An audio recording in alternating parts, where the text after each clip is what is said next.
Jimmy Akin's Mysterious World is brought to you by the Star Quest Production Network and is made possible by our many generous patrons.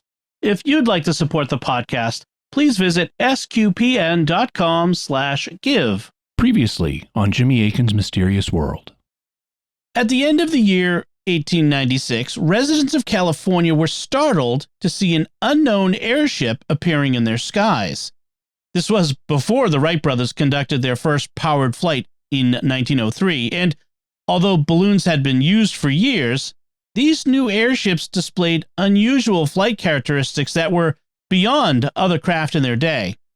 In recent years, many have proposed that the wave of the 1890s airships were early UFO sightings that heralded contact with extraterrestrials.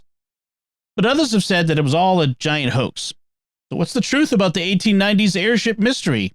Was it aliens? Was it a hoax? Or was it something else? The mystery airships of 1896 and 1897 are a fascinating phenomenon. The stories themselves are interesting, and when we look at what could explain the stories, we likely are looking at multiple causes. However, it's fairly easy to show that while many of the proposed explanations may have been true in some cases, they are not good general explanations for the overall phenomenon. We can't simply explain it away by saying that people were misidentifying things like meteors, fireballs, comets, and the planet Venus. We can't explain it away as just based on hoaxes by ordinary people, railroad workers, newspapermen, or pranksters. The evidence suggests that people really were seeing something like airships in the sky. But despite the claims in the UFO community, we do not have good evidence that they were extraterrestrial or interdimensional in nature. Neither do we have good evidence that they were from a crypto-terrestrial civilization. The evidence supports them being terrestrial craft built by human beings. So the question is, who built them? You're listening to episode 280 of Jimmy Akin's Mysterious World, where we look at mysteries from the twin perspectives of faith and reason. In this episode, we're talking about the secret origins of the 1890s mystery airships. I'm Dom Bettinelli, and joining me today is Jimmy Akin. Hey, Jimmy. Howdy, Dom. For 7 months, between 1896 and 1897, hundreds of people reported seeing strange airships in the sky. They're known as the mystery airships, the phantom airships, or the ghost airships. Some people think that they were the earliest UFOs from another planet. Last week, we examined many of the theories about the airships, and we were able to eliminate many of them. But part of the mystery remains unsolved. So what were the airships? Who was behind them? And was the government involved? That's what we'll be talking about on this episode of Jimmy Akin's Mysterious World. Jimmy, what do we want to say to begin today? Just a minor note before we get into the second half of our mystery. I wanted to mention that you did some really great artwork for today's episode using an AI, but it's not an actual photograph of an airship, though we will have an actual photograph later in this episode for those who are watching the video version. In any event, it's an illustration of how folks in the future will need to be cautious about AI artwork and whether it's artwork or a real photograph. Very good. Now, last week you concluded that the mystery airships were real, that we have good evidence from solidly sourced accounts of people who are known to have been real, who saw them, and who even talked with their crew. You concluded that although you can't rule out that there were aliens visiting Earth in the 1890s, that at least the bulk of the airships were built and manned by humans. What can we figure out about them and where they came from? Well, some very interesting work has been done on this subject by Michael Busby in his book Solving the 1897 Airship Mystery. One of the things Busby did was study reports of airship sightings in Texas, and he plotted not only where the airships were seen and when, but also the direction that they were traveling. And this let him estimate where the airships had a landing place that they could stay during the daytime because they traveled almost exclusively at night. Why was that? Why would they travel by night rather than during the daytime? There are a number of possible reasons. One is that the group was generally trying to be fairly secretive. According to witness accounts, the crew said that they were testing experimental craft.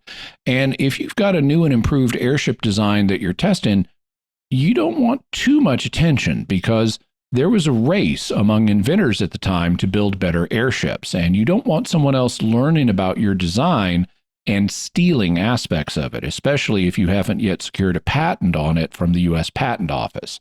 So traveling at night would mean fewer people would see the airship, and there would be less attention than if they'd been regularly flying around in the daytime. Another possible reason, although it's a little surprising, is that it may have been more comfortable for the crew. According to an account published on Sunday, May 16th in the Dallas Morning News, a witness met the owner of an airship after it startled his horses. The owner was a man named Mr. Wilson, and the paper reported, as a reason for traveling almost entirely by night, Mr. Wilson stated that it was because they had not yet become accustomed to being in such dizzy heights, and they feared to see the distance below them. They are not aeronauts and do not claim to possess the nerves or coolness of that class of people. At the time, aeronauts were people who went up in balloons, and most people had never had a perspective from off the ground. You might climb a tree, but that would be about it. And even today, many people are afraid of heights, and lots of people were and are afraid of going up in airplanes, despite the fact that airplanes are a totally normal thing now. I happen to be one of those people. I will fly, but I don't like it. I'm not afraid of heights, but I am afraid of crashes. And even though I know the air safety statistics, that doesn't make the fear vanish. So I'm like Zephram Cochrane. I didn't build this ship to usher in a new era for humanity. You think I want to go to the stars? I don't even like to fly. I take trains. So you can imagine how a group of engineer-inventor types could be freaked out by traveling hundreds of feet in the air when that's a completely new experience for you. And so by traveling at night, you just largely looked down and saw darkness. You weren't hit in the face with the reality of how high up you were, and you and your crew might feel more comfortable. Michael Busby also proposes another reason that the airships would travel by night, which was to keep from getting shot at, because people like shooting at things. As we discussed in episode 189 on the Hindenburg disaster, when the first hydrogen-filled balloon was tested in Paris, France in 1783, it flew 13 miles to a nearby village, and by that point it had lost enough hydrogen that it started to descend. The villagers thought it was a monster attacking them from the sky, so they did what you should do if a monster is attacking you from the sky. They attacked it right back and defended the village using pitchforks, scythes, and short-barreled blunderbuss guns to destroy the menacing creature. Here in America, there are newspaper accounts of people on the ground shooting at airships, including a whole bunch of guys who were doing a military drill, and when an airship flew over, they opened fire on it. And by traveling in the darkness, there would be fewer people out and about who would be likely to shoot you, and they'd also be less likely to hit you in the darkness. On the other hand, in his book, The Great Airship of 1897, author Alan Danilek proposes another reason. He writes, besides the desire to maintain a degree of secrecy, the most practical reason would be ship control. Since gas expands when it is heated, the prospect of flying the airship on a sunny day would have proven problematic, especially considering the primitive technology available to our vessel at the time. Once the sun heated the envelope, the hydrogen gas would expand dramatically, resulting in the ship becoming too light and possibly initiating an uncontrolled ascent, a major danger since our airship is designed only for low-altitude flight. Correcting such a rapid ascent could only have been achieved by quickly valving off large amounts of hydrogen, which could prove even more dangerous if too much gas were valved off, putting the ship in an uncontrollable descent. Flying chiefly at night, however, would alleviate this problem, making the ship potentially more flyable after sunset. Additionally, since creating large amounts of hydrogen would have been a slow and expensive process at the time, it would also have been cheaper to fly at night and require a shorter turnaround time between flights. Another reason night flying would have been a more attractive option is that the air tends to be more stable and less turbulent at night than it is during the heat of the day. So there are multiple reasons why the airships would be primarily active at night. You said that Busby was able to estimate where they had a landing area in Texas. What did he find? Basically, he identified a location in North Texas. It was just north of Sherman, Texas, which is itself just south of the Oklahoma border. He did this by triangulating sightings made on April 14th, 1897. Then he did the same thing, the same kind of calculation, for sightings made the next day on April 15th. And both times, the sightings and trajectories indicated the airship had probably originated from a spot north of Sherman, Texas, although the results from the second night could indicate that it was between Sherman, Texas and nearby Paris, Texas. Now, Sherman, Texas is in Grayson County and Paris, Texas is in Lamar County. Between Grayson and Lamar counties is Fannin County. If the hiding place was north of and between Sherman and Paris, it would have been in Fannin County. So remember the name Fannin County because it will come up later.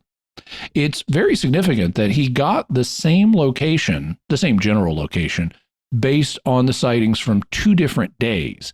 If these were just random fake reports, you wouldn't expect the triangulation to converge on a specific location, much less the same location 2 days in a row. So that's a sign that the reports were accurate. If the airships were coming into land in the same area before dawn each night, you'd expect people in the area to notice that. Like the rest of America, Texas was heavily agricultural in the 1890s, and people on farms get up before daylight to start their chores. So you'd expect someone there to be aware of the ship landing. Correct, and that's exactly what Busby thinks is the case. He believes that there was a specific ranch where they were landing, and that the airship crews knew the owner of this ranch and that the owner was giving them shelter by letting them park on his property during the daytime. We'll have more to say about that later in the episode, so remember it. You keep referring to airships in the plural. Why do you do that? Do we have reason to think that there was more than one airship? We do. As we mentioned last episode, there are more than 1,000 press stories about the airship, and they report sightings within a 7-month period. Even counting duplicate stories that were published by multiple papers and further reducing the number because of misidentifications and hoaxes, that's just too many sightings for one airship, especially when you take into account the fact that the airships were sighted in widely separated locations at the same time. Now, that doesn't apply so much to Phase 1 of the airship flap, which was during November and December of 1896. Then all the sightings were on the West Coast. But it does apply to Phase 2, which began in February of 1897 in the middle of America. For example, at the same time that there were credible airship sightings in Texas, there was also an airship being reported in Washington State and another on the other side of the country up north in Michigan. Furthermore, the airships are described as having different characteristics. For example, most of the time, it's estimated to be something like 150 to 200 feet long by witnesses. But sometimes it's much smaller, being estimated to be only 50 to 75 feet long. Of course, it could be somewhere in the middle, with both of those estimates being in error, but it's at least suggestive of more than one airship. Also, the crews are different. Sometimes the crew is just one guy. Sometimes it's several men, and sometimes it's men with at least one woman along. Perhaps most fundamentally, when people were in contact with the crew reportedly said that there was more than one airship.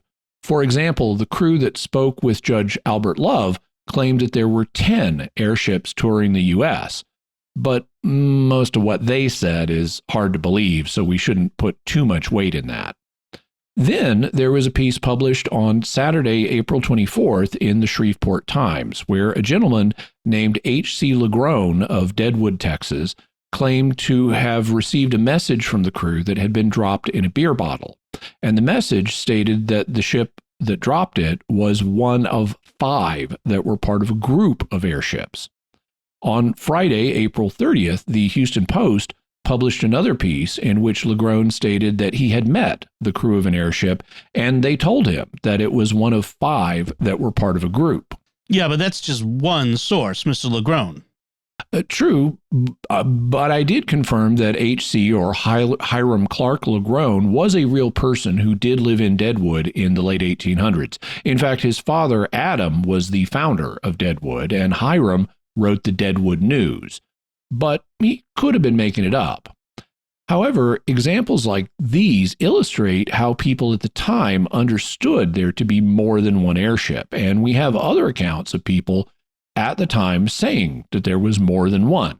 For example, we'll be hearing about an attorney in San Francisco who said that he was in touch with the airship creators and that there was more than one airship creator. So that one of the creator, he also said that one of the creators already had two airships and was building a third. So if one inventor had three airships and there was more than one inventor, that would suggest at least four airships. Based on all this, Michael Busby thinks that there were 5 airships in total, and 3 of them, including a smaller one, were operating in Texas in April of 1897. What do you think of this claim? I don't think it's implausible. At the time, there were lots of inventors trying to come up with new, improved airship designs. And like any people who are intensely interested in an activity or hobby, some of them likely knew each other. They may have formed an airship inventors club as a social group, or they may have formed a business interest where they pooled their resources to work on their designs. And then they decided to have a group event where they would go out and start testing their designs at the same time, perhaps as a final testing run to perhaps in part create a sense of mystery and get publicity in anticipation of a big public reveal. Now, not all of the airships being reported may have been part of this effort. Given how many people were working on the problem, there could have been some unrelated efforts that also were being tested at this time, and they got lumped in with the big test being done by this group. But that's not at all an unreasonable scenario. It explains why we have indications of multiple airships, and it explains why all the airships were being tested at the same time. Is there any way to figure out who the airship creators may have been? Our starting point for that would be things that the crew reportedly said when they talked to witnesses. Now, as we said last episode, we shouldn't automatically believe everything the crew is reported to have said. We saw a really good example of that last episode with the encounter where the crew allegedly told Judge Albert Love that they were from the unbelievable North Pole land. That was kind of an outlier. It was the only time I know of that a story that bizarre was reportedly told. But the airship crews were being secretive, and they likely told some false stories as misdirection to throw people off the trail. Furthermore, witnesses may have misremembered or simply been making stuff up. But if we can verify things that the crew said, they need to be taken more seriously. So let's look at an encounter that took place in Uvalde, Texas. On Saturday, April 24th, 1897, the Galveston Daily News printed the following story. The airship in West Texas landed in the town of Uvalde. Sheriff Baylor interviewed the men. It started from Goshen, New York, and is on a trial trip. Navigator Wilson left a message for his friend Akers. Uvalde, Texas, April 22nd. That Uvalde has been visited by the famous airship that has created so much excitement in Texas the past week or more, there is no room to doubt. The airship was sighted by Sheriff H.W. Baylor about 10 o'clock Tuesday evening, April 20th. Mr. Baylor's attention was first attracted by a bright light and the sound of strange voices in the alley back of his residence. He went out to investigate and was surprised to find there the airship, ship, and crew of 3 men. They stated they were on a trial run and did not wish their presence known to the people of the town. One of the men, who gave his name as Wilson and place of residence as Goshen, New York, inquired for Captain C.C. Akers, former sheriff of Zavala County, who he understood lived in this section. He said he had met Captain Akers in Fort Worth in 1877 and liked him very much, and would be much pleased to meet him again.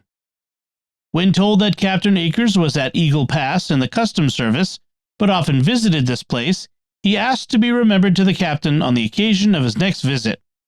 After procuring water at the hydrant in Mr. Baylor's yard, the men boarded the ship Its great wings and fins were set in motion, and it sped away northward in the direction of San Angelo. Mr. Baylor is thoroughly reliable, and his statement is undoubtedly true.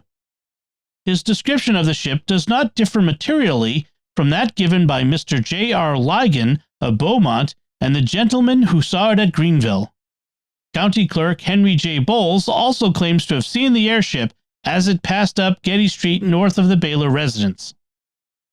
I checked on the people named in this story, and H.W. Baylor was a real historical individual. He was the son of a Confederate general, and he was the sheriff of Uvalde. So here we have a law enforcement officer reporting what the crew told him. I also checked on the county clerk, Henry J. Bowles, who also saw the airship on this occasion, and he also is real. I found a 1907 record of his successor as Uvalde County Clerk, a woman named Miss Zena Dalrymple. And the piece mentions that her predecessor in the post was Henry Bowles, so he was real too. Finally, I checked on the man that the airship navigator said he wanted to meet, Captain C.C. Akers, the former sheriff of Zavala County, Texas, and he's also real. I found a record indicating that in 1888 he had been sheriff of Zavala County, though by 1897 he was working for the U.S. Customs Service.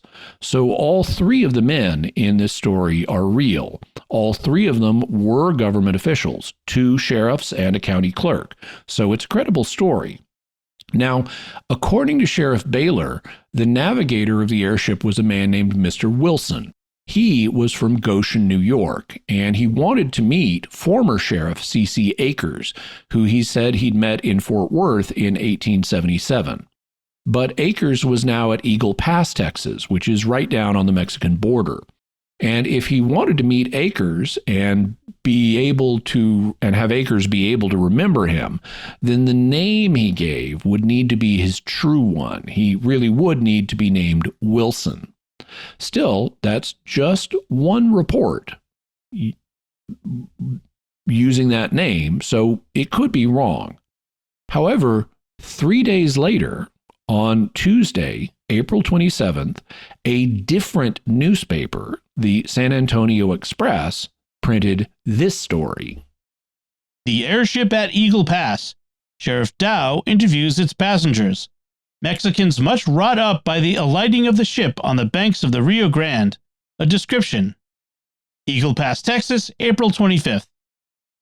Eagle Pass, though away out on the Mexican border and a little slow on up-to-date civilization, cannot be outdone when it comes to real sound knowledge and alert county officials.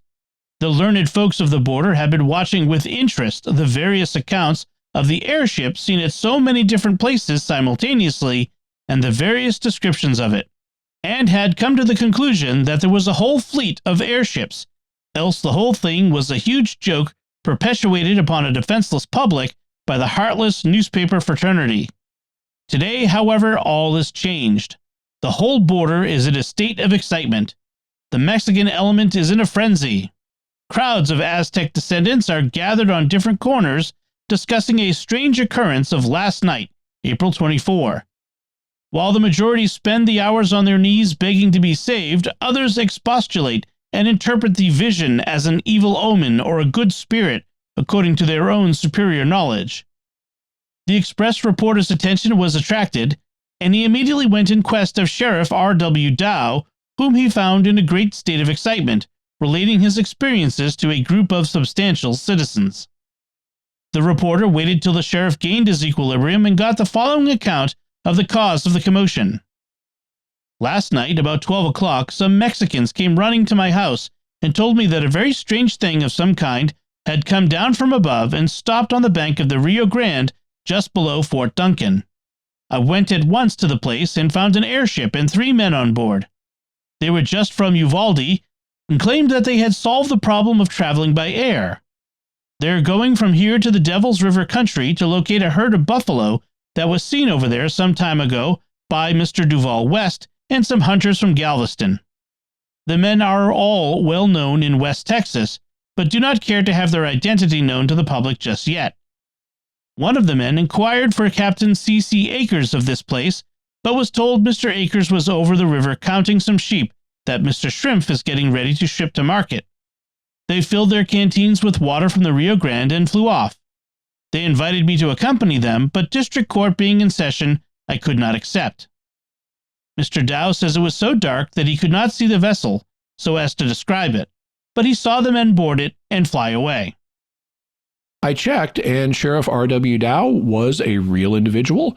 I found a table of Texas County officials from 1899, and he was the sheriff of Maverick County, whose seat is Eagle Pass. According to Sheriff Dow, the airship crew said that they had come from Uvalde, where they had been 3 days earlier, according to Sheriff Baylor, so that corresponds. Sheriff Dow didn't say what their names were, since he wanted to keep that quiet, or since they wanted to keep that quiet, though he did say they were well known in West Texas. And he said that they were looking for Captain C.C. Akers, though he wasn't there at the moment. Instead, he was over the Rio Grande in Mexico on business, which would have been with his current job with the U.S. Customs Service. So the airship travelers left. Since Mr. Wilson told Sheriff Baylor that he'd met Captain Akers in Fort Worth in 1877 and Akers was a real individual, it would be very interesting to know if Akers could confirm having met him. Yeah, it would be very interesting to know that. And the editors of the Galveston Daily News thought so too. So they followed up and asked Captain Akers, and they printed his response the day after the ship visited Eagle Pass on Wednesday, April 28th. Airship inventor Wilson was of a mechanical turn of mind and formerly lived in Fort Worth, remembered by his friend, who says he promised to startle the world with his aerial invention. Eagle Pass, Texas, April 27th. Noting that on the airship said to have been seen by Sheriff Baylor in Uvalde was a man who gave his name as Wilson. I can say that while living in Fort Worth in 76 and 77, I was well acquainted with a man by the name of Wilson from New York State and was on very friendly terms with him. He was of a mechanical turn of mind and was working on aerial navigation and something that would astonish the world. He was a finely educated man, then about 24 years of age, and seemed to have money with which to prosecute his investigations, devoting his whole time to them. From conversations we had while in Fort Worth, I think that Mr. Wilson, having succeeded in constructing a practical airship, would probably hunt me up to show me that he was not so wild in his claims as I then supposed. I will say further that I have known Sheriff Dow many years, and know that any statement he may make can be relied on as correct. C.C. Akers. So there we have it. A real known individual confirms that he did know a New Yorker named Wilson in Fort Worth in 1876 and 77, that Wilson was well educated, that he had a mechanical bent to his mind, that he was working on the problem of aerial navigation, that he had money, and that the two were friends to the point that he thought Wilson would come try to look him up to show him that he'd finally succeeded with his airship designs. So it looks like one of the people involved with the airships really was named Wilson. But if there was more than one airship designer, do we have any idea of the other names? We do. There were multiple airships and airship crews, and when people talked to them, they gave several names that Michael Busby followed up on in his book. We won't go into all of them, but here's a story that ran in the Dallas Morning News on Monday, April 19th, about an encounter in Stephenville, Texas. The Great Aerial Wanderer. It is either a reality or Ananias and Sapphira were mere amateurs. Found on the ground at Greenville and Stephenville and exploded at Decatur. Stephenville, Texas, April 17th. This afternoon, Mr. C.L. McElhaney, a prominent farmer who lives 3 miles down the Bosque from here, came into the news correspondent's office and before seating himself, he said, "I have found it." Found what? Found the airship the Dallas News has been talking about. It's no joke. I discovered the ship on the ground early this morning, April 17th. It was in charge of 2 men, one an engineer and the other a pilot. They had been compelled to come to the ground to make repairs on the machinery. I at once came to Stephenville and reported my find. I got a large number of our citizens who at once proceeded to the spot to view the aerial monster. Among those who viewed the wonderful machine were Colonel James U. Vincent, Eugene Moore of the Stephenville Empire, Mr. Charles Bassel of the Stephenville Journal, Judge W. W. Morse, Senator L. N. Frank, Mr. M. F. Martin, Dr. S. D. Naylor, Judge Thomas B. King, Mr. J. C. George, Dr. M. Day, J. H. Cage, S. Frank, W. P. Orr, Mayor of the city, James Collins, Mr. Lee Young, Dr. R. S. Cameron, Dr. J. H. Stewart, A. M. Borders, S. C. Buck, Honorable J. T. Daniel, ex-District Attorney, Honorable J. W. Carker, District Attorney, Otho S. Houston, and Honorable J. S. Strawn, District Judge, and many other of our prominent citizens. The airship ship is very much as reported by the news heretofore. It consists of a cigar-shaped body about 60 feet in length, to which is attached two immense aeroplanes, that is, wings, and the motive power is an immense wheel at each end, in appearance much like a metallic windmill. It is driven by an immense electric engine, which derives its power from storage batteries. The crew consisted, as stated, of two men who gave their names as S. E. Tillman and A. E. Dahlbehr. They report they have been making an experimental trip to comply with a contract with certain capitalists of New York who are backing them. They are confident they have achieved a great success and that in a short time the navigation of the air will be an assured fact. They refuse to have their machine critically inspected and refuse to talk further as to their plans for the future. They rapidly made the necessary repairs, boarded the ship, and bidding adieu to the astonished crowd assembled, the ship rose gently into the air and sailed off in a southwesterly direction. If you don't believe me, just ask any one of these men who saw it, and say, I want to tell the news about it. This is one time old Erath County, Texas is ahead, the first place the airship has been seen to light. And say, what do you reckon is going to happen when dynamiters get to riding in airships and dropping bombs down on folks and cities? Is this world ready for airships? Without an answer, Mr. McElhaney went forth to tell the news. Now, Erath County, Texas was not actually the first place that an airship was seen to have landed, but McElhaney gave an impressive list of names, as Michael Busby summarizes. The distinguished list includes a colonel, a railroad executive, a newspaperman, 2 judges, a senator, 4 doctors, the mayor of Stephenville, a district attorney, an ex-district attorney, a district judge, and other prominent citizens. I didn't check every name on the lengthy list, but I did check multiple ones, and I can report that Eugene Moore was real, and he was the owner of the Stephenville Empire. Charles Bassel was also real, and he was the publisher of the Stephenville Journal. Louis Napoleon Frank was real, and he was a Texas senator. Thomas Benton King was real, and he was a judge in Erath County. Mayor W. P. Orr was real, and I found a record of him. J. S. Strahan was real, and he was a judge. After verifying that many distinguished individuals, I gave up on looking for more. And it's quite unlikely that a farmer, just a local farmer like McElhaney would lie in print about so many prominent local individuals having seen the ship, and less likely still that he would invite the newspaper to check with them. The local publishers of the Stephenville Empire and the Stephenville Journal alone could have made his life hell by attacking him in the local papers if he was lying, which makes what Mr. McElhaney said worth paying attention to. He said that the ship landed because it had something broken and needed repairs, which is a common reason the ship was said to have landed, and it's exactly what you'd expect of an experimental vessel using new technology on a shakedown cruise. He also said that the airship was being financed by backers in New York, so there's our New York connection again, like with Mr. Wilson of New York. And he gave the names of the 2 men aboard the ship. He said that one was named S. E. Tillman, and the other was named A. E. Dahlbehr. Both Tillman and Dahlbehr are very uncommon names, and in this case, He gave us their first and middle initials as well, which should make it easy to find them if they were real people. You said that Michael Busby thought he had located where the Texas airships were parked during the daytime, that it was located in North Texas near the Oklahoma border, and that it was a specific ranch whose owner was sheltering their project from public view.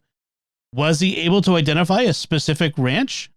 He was, and on Saturday, April 24th, the Galveston Daily News ran this story.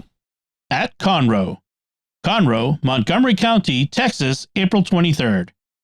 Our little city is all agog today over the report of a most remarkable incident that occurred last night at the hotel. Professor G.L. Witherspoon, proprietor of that hostelry, Major Dan D. Donahue, auditor of the Texas, Louisiana, and Eastern Railroad, Colonel A.H. Traylor, tax collector, and John Warengerger, merchant, were engaged until 1 o'clock in a social game of dominoes when they were disturbed by a call from 3 strangers who said they were from San Francisco, California. They were most reliable gentlemen and made no hesitancy in stating they were traveling in an airship from San Francisco en route to Cuba via El Paso, Conroe, and New Orleans. They had left the ship at Williams Ranch near town and walked in to get supper by way of a change.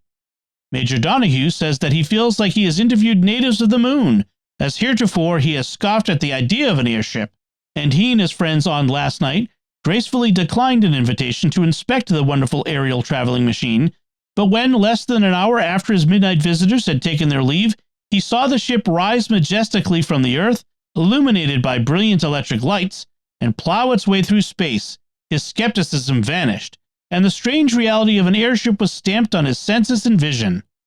Major Donahue was one of the most popular citizens, and in the main a quiet and most unassuming gentleman, and his statements, especially when corroborated by the evidence of such gentlemen as Messrs. Witherspoon, Traylor, and Warenberger, are accepted as gospel truth. They say that the ship must have been 30 feet wide and 50 feet long. They watched it until it looked like a bright star just above the Earth's horizon, and the Major declares he was sober. Incidentally, dominoes has been a popular game in Texas. It's not like that sinful card playing, so good God-fearing Texans could play dominoes instead. Like my own family, for instance, dominoes are so much more wholesome and so much less sinful.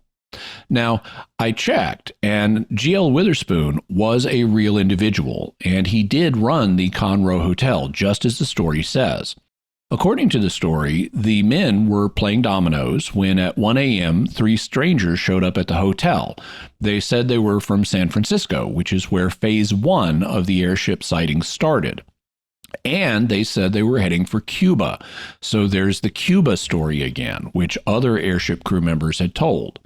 The men said that after parking their airship at a nearby ranch, they decided to go into town to get supper for once instead of just eating at the ranch or on the ship, I guess. And after they left, Mr. Witherspoon and the other men saw the airship in flight. Now, the key thing for our purposes is the name of the ranch. They said that it was the Williams Ranch and that it was near the town of Conroe. Conroe is down south near Houston, and Williams is a pretty common name, and there might be more than one Williams Ranch near Conroe.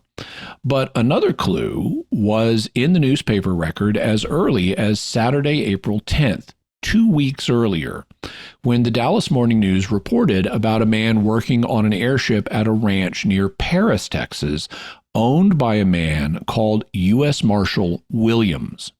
That doesn't give us Williams's first name, but it does tie the airships to a ranch owned by a U.S. Marshal whose name was Williams, and that makes him easy to find because there aren't many U.S. Marshals in Texas named Williams.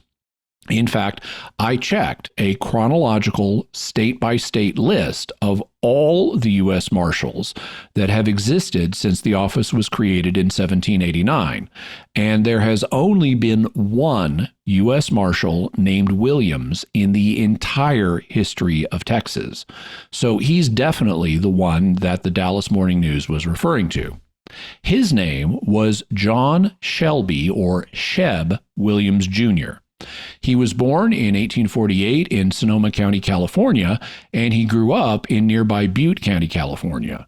As we'll soon hear, Butte County, California is a probable location for where some of the airship developers were based, so Marshall Williams may have known them. And that could be why he offered to let them use his property to house the airships during the daytime, which would be a really good move for the airship inventors. As Michael Busby states, "It is reasonable to believe that airship captains would choose to keep their vessels out of sight on the secluded ranch of a longtime friend who could legally enforce a no trespassing edict." So Marshall Williams could have been a very useful friend to them. At this point in the story, we have two Williams ranches, one down near Houston in Conroe, Texas, and one up near Paris, Texas, where Marshall Williams was living. Did he own both of them? What we know for a fact is that Marshall Williams owned a ranch near Paris. It was located in Fannin County. And that's the exact location that Busby calculated the airships were being housed based on his triangulation of the April 15th sightings. So since we have the Dallas Morning News reporting that a man was working on an airship at Marshall Williams's ranch near Paris, and that's the same place where Busby calculated the ships were housed, it looks like we've identified their normal daytime hiding place. Busby writes, "We estimated the general area of the airship's daytime lair using a tried-and-true mathematical method called triangulation. The estimate pinpoints the lair somewhat north and west of Bonham. This estimate comes from shooting a back azimuth using sighting information from the newspaper accounts, an approximation, as several factors influence the results. The most obvious problem with shooting a back azimuth is the assumption that the object was traveling in a straight line. Wind and course changes can make such an approach to determining the flight origination of airships somewhat inaccurate. The back azimuth estimate is a in the ballpark estimate. We were certainly in the ballpark with this one. The back azimuth estimate was off by only about 15 miles. The evidence identifying John Shelby Williams Ranch as the location of the airship's daytime lair is incontrovertible." So we've got a really good identification of the North Texas location of the daytime hiding spot. But what about the second Williams Ranch down near Conroe? Conroe is near the Texas State Prison System, which is in nearby Huntsville. And Conroe was in Marshall Williams's territory, and he would have spent some time near the prison system headquarters. So it's possible that he also owned a ranch near Conroe. Or it's possible that he had a relative named Williams in Conroe who owned a ranch. And maybe he got the relative to let the three San Francisco gentlemen park an airship there. But even if you throw out the Conroe sighting reported in the Galveston Daily News, we still have really good evidence for the North Texas ranch being the main daytime hiding place, as illustrated by the Dallas Morning News reporting of an airship being worked on there and Busby's calculations based on the sightings and flight paths of the ships. There's one more possible lead for an airship person's name that we should look at. Last episode, we heard the story related by Judge Albert Love, who said the airship crew told a fantastic tale of being from North Pole Land. But they also said that they would be exhibiting their airships in Nashville on June 18th and 19th at the Tennessee Centennial Exposition. You said that an airship inventor contacted the Centennial Exposition about exhibiting his airship there. Do we know his name? We do, and it actually happened before June, which could be because the plans of the group changed. However, on Friday, May 7th, the San Antonio Light carried this story. Airship that moves. Professor Barnard gives an exhibition of his machine at Nashville and sails 15 miles. Nashville, Tennessee, May 6, 1897. Today at the Tennessee Centennial Exposition, Professor Arthur Barnard, physical instructor of the YMCA of Nashville, began a journey in an airship constructed by himself. Professor Barnard promised to sail against the wind after rising into the air, and he did so. The airship will be continued in use at the exposition. Professor Barnard said he would land at the starting point tonight. The ship is 46 feet long and 20 in diameter. Mr. Barnard, who returned with his airship tonight, says that he has perfected a machine which will fly under ordinary conditions. He said tonight that it was not perfect, nor could it be perfectly controlled, but he believed that he could perfect it so that its course could be controlled. After disappearing from view this morning, the ship circled around, the navigator hoping to meet with a favorable current. At last, the ship began to sail to the west, and Mr. Barnard says as far as Watkins, a village 15 miles from Nashville, the gas in the balloon attachment began to give out. He then sought a safe place to descend and came down easily. While aloft, a sudden gust broke one of the spans of the ship. No other damage was suffered. The entire time he was aloft was 1.5 hours. He was returning along the line of the upward flight when he was forced to land. We now have an account of an airship being exhibited at the Tennessee Centennial Exposition by a real, live, known-to-exist person, so that's quite impressive. There are even pictures of the airship that Professor Barnard flew, but when you look at them, questions start arising. One of the things that's clear is that this was a design very different from the other airships that were reported. This was basically a balloon with a single man underneath it, using his feet to pump pedals that would crank a propeller, which is not surprising since Professor Barnard was a bicycle enthusiast, just like the Wright brothers, who developed powered flight just 6 years later.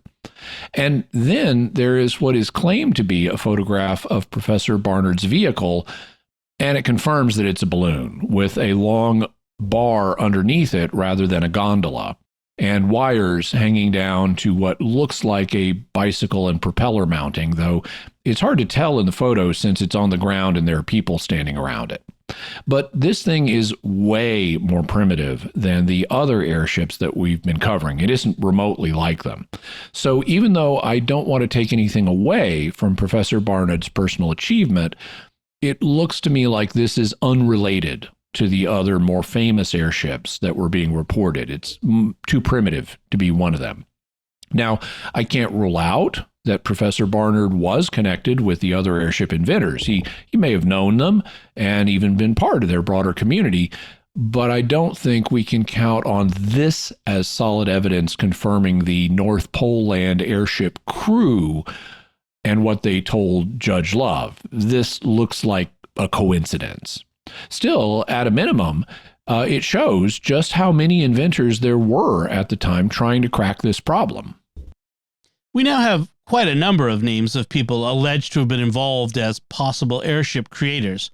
Before we look and see if the named individuals actually existed, are there any other names we should consider? There is one, and to reveal it, we need to go back to Phase 1 of the airship reports in November and December of 1896 in California. So we're about to go all the way back to the very beginning and uncover how the phenomenon started. And before we go back, I want to take a moment to thank our patrons who make this show possible, including Eric R., Patricia S., Evgeny G., Dixie P., and Father Terrence D. Their generous donations at sqpn.com/give make it possible for us to continue Jimmy Akin's Mysterious World and all the shows at StarQuest. And you can join them by visiting sqpn.com/give. Jimmy Akin's Mysterious World is also brought to you in part by The Grady Group, a Catholic company bringing financial clarity to their clients across the United States, using safe money options to produce reasonable rates of return for their clients. Learn more at GradyGroupInc.com.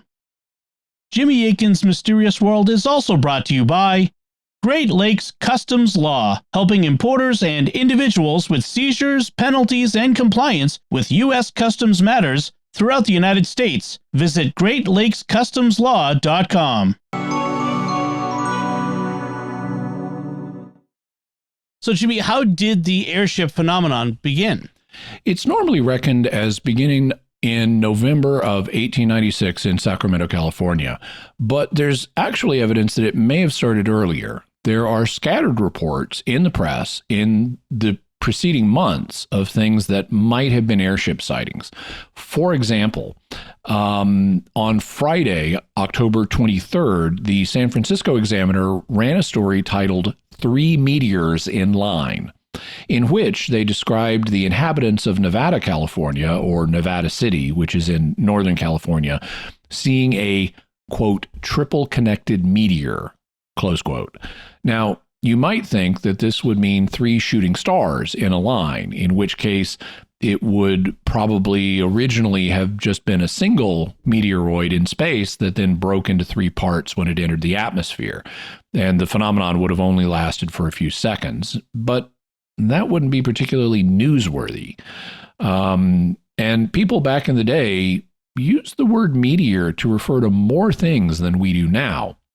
Originally, the term meteor referred to any phenomenon occurring up in the sky. It comes from Greek roots that just mean something lifted high up.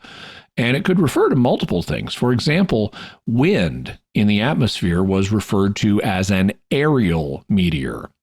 Rain, snow, and hail were referred to as aqueous meteors.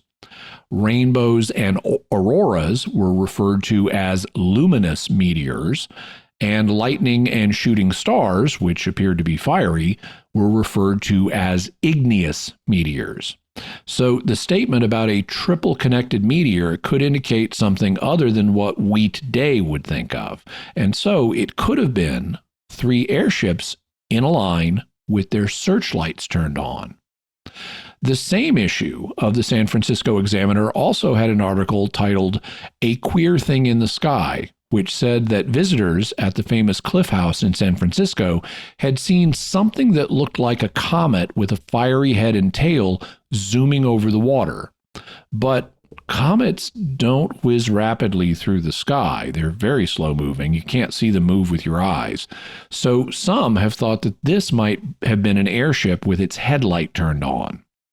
The next day, Saturday the 24th, the Oakland Tribune also commented on the triple meteor, saying that it looked as if 3 luminous bodies were traveling, which isn't something you'd say about 3 shooting stars, because they were familiar. So it could suggest airships. When the main phenomenon began, the San Francisco Call published an account of a hunter named Brown who reported having seen the airship 3 weeks earlier on October 31st. So that also would suggest that the airships were active in the area before the bulk of Phase 1 began. That happened when the airship craze really kicked off the next month. In his book, The Great Airship of 1897, Alan Danilek writes, "For the 30,000 or so residents of Sacramento, California, the evening of Tuesday, November 17, 1896, started as a rather ordinary and some might say gloomy one. Gray and rainy, the day had been marked by intermittent squalls and low-hanging clouds that cast a cool and chilly pall over the city, making for an unpleasant late autumn day. Such weather was not unusual for that time of year in Central California, of course, but as the city's kerosene streetlights began flickering on and people began making their way home, most were simply intent on getting there as quickly as possible and settling down for what promised to be, at least from all outward appearances, a quiet evening. This evening, however, would turn out to be anything but quiet. By most accounts, it was shortly after 8 o'clock that the object first appeared over the city, low on the eastern horizon. A bright, noiseless light that shone in sharp contrast to the chilly darkness that surrounded it. The object traveled slowly over the city in a generally westerly direction, at times seeming to fly no more than a few hundred feet over Sacramento's tallest buildings. Within half an hour, it had disappeared in the gloom, though not before passing over the Capitol building and being seen by dozens of people, including an assistant to the Secretary of State of California." The next day, under the headline "Voices in the Sky," the Sacramento Evening Bee published a story about the airship appearing over the state capitol, which said, "Last evening, between the hours of 6 and 7 o'clock, in the year of our Lord 1896, a most startling exhibition was seen in the sky in this city of Sacramento. People standing on the sidewalks at certain points in the city between the hours stated saw coming through the sky over the housetops what appeared to them to be merely an electric arc lamp propelled by some mysterious force. It came out of the east and sailed unevenly toward the southwest, dropping now nearer to the earth and now suddenly rising into the air again, as if the force that was whirling it through space was sensible of the dangers of collision with objects upon the Earth. That much hundreds of the people saw. That much caused consternation in this city last night among groups gathered to hear the tale. What follows, some of the witnesses to the strange spectacle assert to be as true as the circumstances related. Voices in the sky. Startled citizens last night, living at points of the city along a rough diagonal line, yet far distant from each other, declare that they not only saw the phenomenon, but they also heard voices issuing from it in midair, not the whispering of angels, not the sepulchral mutterings of evil spirits, but the intelligible words and the merry laughter of humans. At those intervals where the glittering object, as if careless of its obligation to maintain a straightforward course, descended dangerously near the housetops, voices were heard in the sky saying, "Lift her up, quick, you're making directly for that steeple." Then the light in the sky would be seen obeying some mystic touch and ascending to a considerable height, from which it would take up again its southwesterly course. The light sailed along the line of K Street, so it appeared from those in the eastern part of the city, although it appears that after it had passed 14th Street, it was wafted far south of K. Laughter and words sounding strange in the distance, though fairly intelligible, fell upon the ears of pedestrians along the course of the light, who had paused to look up at the novelty. Coming to California.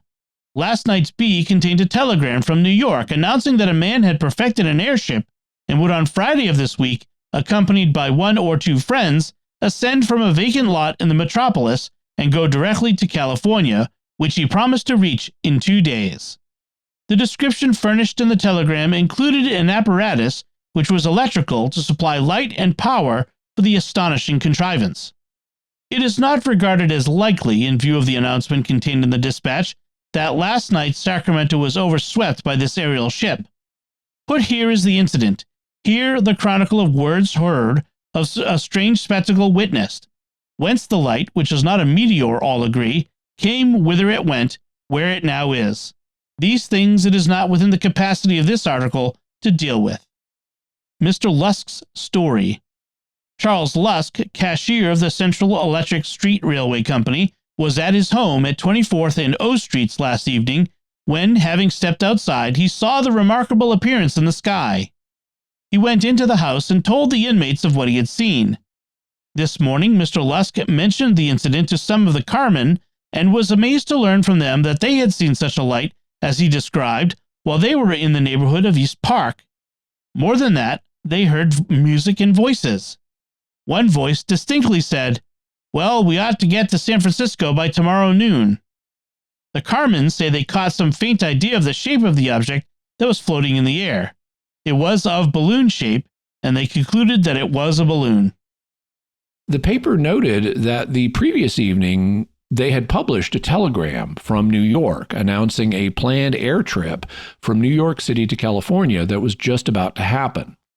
They thought that this was a coincidence, but there's our New York connection again. And to get from New York to Sacramento in 2 days, like the telegram said, they need to travel at an average rate of 59 miles an hour, which was the equivalent of what passenger trains were doing at the time. It's interesting that some of the witnesses reported hearing music from the airship, which was also reported on other occasions. And though Thomas Edison had invented the photograph 20 years earlier in 1877, it's unlikely that someone would be playing a phonograph and keeping the needle on the wax cylinders that were common at the time as the ship's bouncing up and down in the air. It's more likely that some of the airship crew were playing instruments, perhaps fiddles or perhaps banjos, which were considered the electric guitars of the day.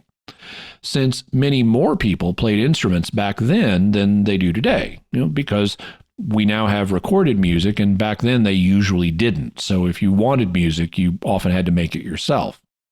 They also, the airship crew, were reported to be singing. In its reporting of the event, the San Francisco Call says, E. Wenzel, who was employed at Sheld's Brewery, claims that when it passed over him, the occupants were trolling a merry chorus, which, though distant, sounded sweet and clear in the evening air. One of the witnesses reported that he couldn't quite make out the words, but the tune that he heard them singing was "Just Tell Them That You Saw Me," which was a popular song at the time. It had been published the previous year in 1895, and just so you'll know what it sounded like, here's the first verse.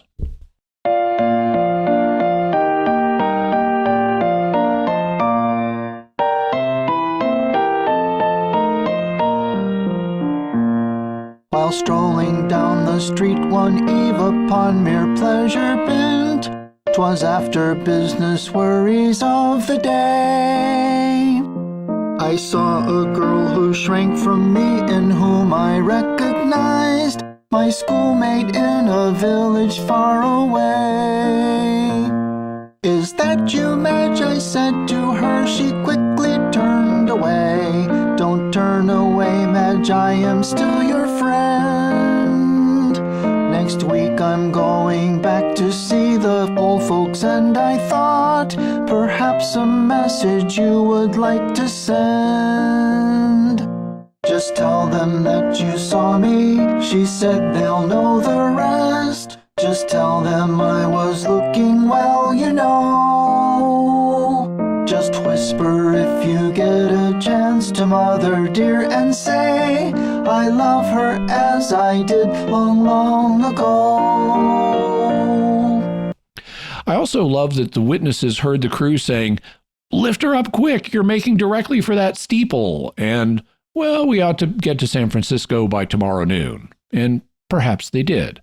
But if so, they apparently came back to Sacramento, because they flew over it again 6 days later. Alan Danilek reports, "The mysterious light seemed to enjoy a certain notoriety that made it difficult to ignore, especially when it decided to make a repeat appearance, this time not only over Sacramento, but in the largest city in the state, San Francisco. And what was to be even more remarkable this time, it would make its presence known over both cities, separated by a distance of nearly 90 miles on the same night. The evening of November 22nd was a night very much like that of the 16th, overcast and cool, but drier and with a light but persistent wind. As it had only a week earlier, the light again appeared over Sacramento shortly after dusk, the only difference being that this time it appeared in the northwest skies rather than the eastern sky. And even more interestingly, it appeared to be moving steadily against the prevailing light winds rather than being driven along by them. Fortunately, in that the 22nd was a Sunday evening, considerably more people were available to witness the craft's appearance, amongst them, at least according to some reports, the city's deputy sheriff and his district attorney, all of whom watched the craft for almost half an hour as it flew slowly over the city before finally disappearing over the western horizon. Had the spectacle been confined to the state capital, it would have been newsworthy enough, but the mysterious craft was not done yet. Just a few hours after being seen in the skies over Sacramento, the strange craft appeared over San Francisco, where, at least according to the papers the next day, it was supposedly observed by hundreds of the city's leading citizens, including its mayor. Some witnesses even reported seeing it cruising above one of San Francisco's most famous landmarks, the Cliff House, where it was seen to use its powerful searchlight to frighten the seals on Seal Rock, sending them plunging into the sea in panic, before heading off to the northeast and disappearing into the heavy overcast. After this, the sightings continued to happen, and they spread up and down the West Coast. Danilek states, "It's not surprising that accounts of the mysterious airship soon began appearing in newspapers not only in the California area, but all over the Pacific coast. To that effect, over the next few weeks, it was supposedly spotted flying over a dozen cities in California, mostly in the Napa Valley area and in and around San Francisco. On the evening of November 25th alone, it supposedly appeared over 11 different cities and towns around the state. Newspapers even reported the airship as far north as Seattle, Washington, and as far south as San Diego, making the mysterious craft appear to be capable of flying vast distances and at speeds that appeared to be well beyond human comprehension for that era." Danilek tends to assume that there was only one airship, but this also could be explained by there being multiple airships that were being test flown, which is the theory that I would tend to favor. Now, it was at this point that a new figure enters our story. His name was George D. Collins, and he was a prominent attorney in San Francisco at the time. On Sunday, April 22nd, the San Francisco Chronicle published a story under the headline, "A Lawyer's Word for That Airship."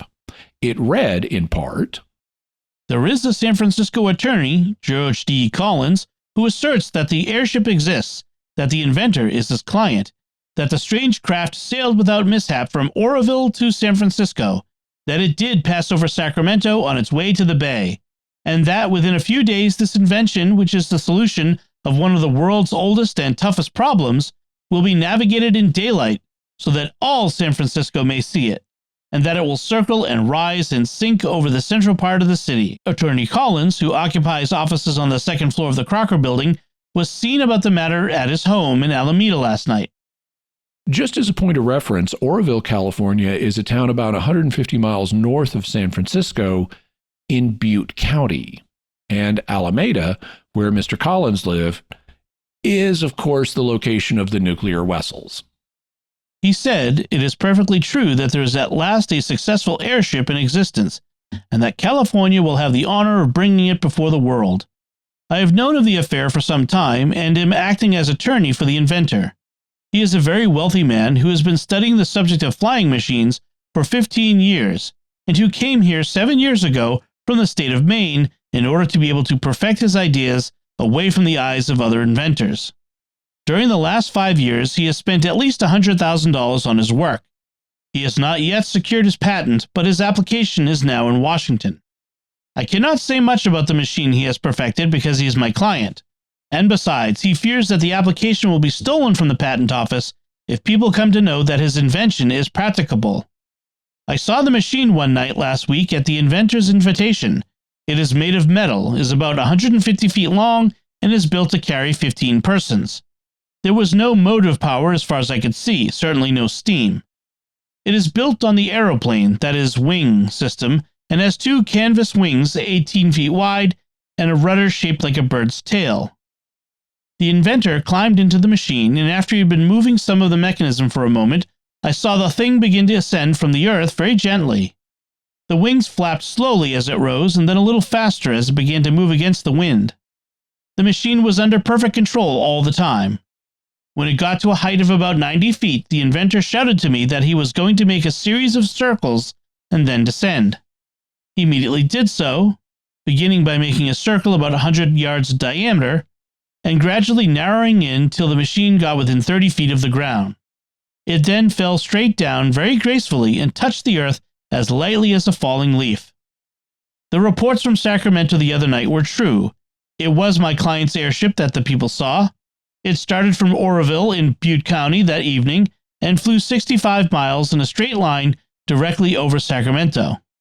After running up and down once or twice over the capital, my friend came right on a distance of another 70 miles and landed at a spot on this side of the bay where the machine now lies, guarded by 3 men. The inventor found during this trial trip that his ship had a wave-like motion that made him seasick. It is this defect that he is now remedying.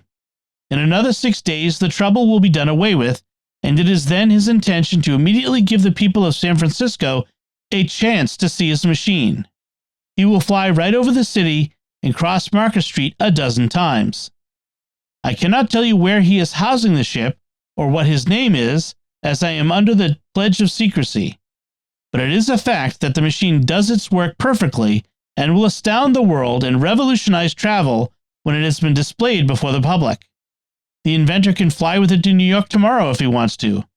He has forsaken the ideas of Maxim and Langley entirely in building the machine, and has constructed it on an absolutely new theory.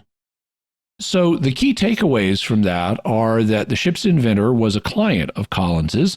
He was from the state of Maine and had moved to the area 7 years earlier, around 1889.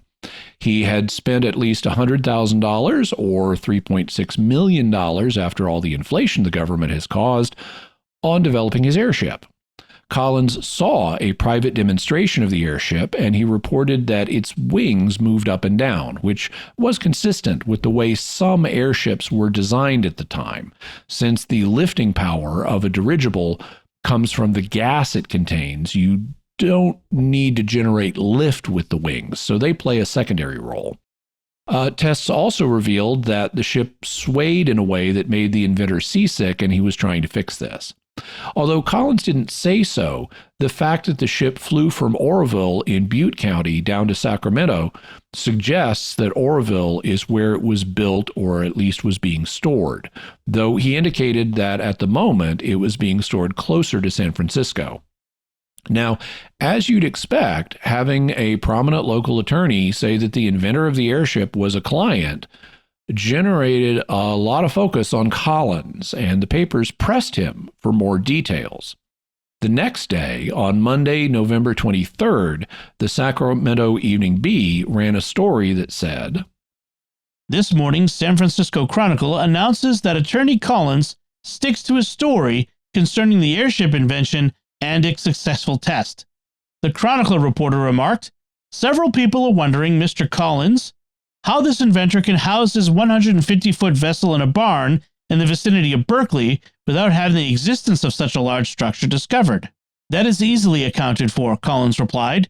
"The barn is not very long, but it is tacked on to an old dismantled two-story dwelling. The partitions have been knocked out, making the place practically one long room."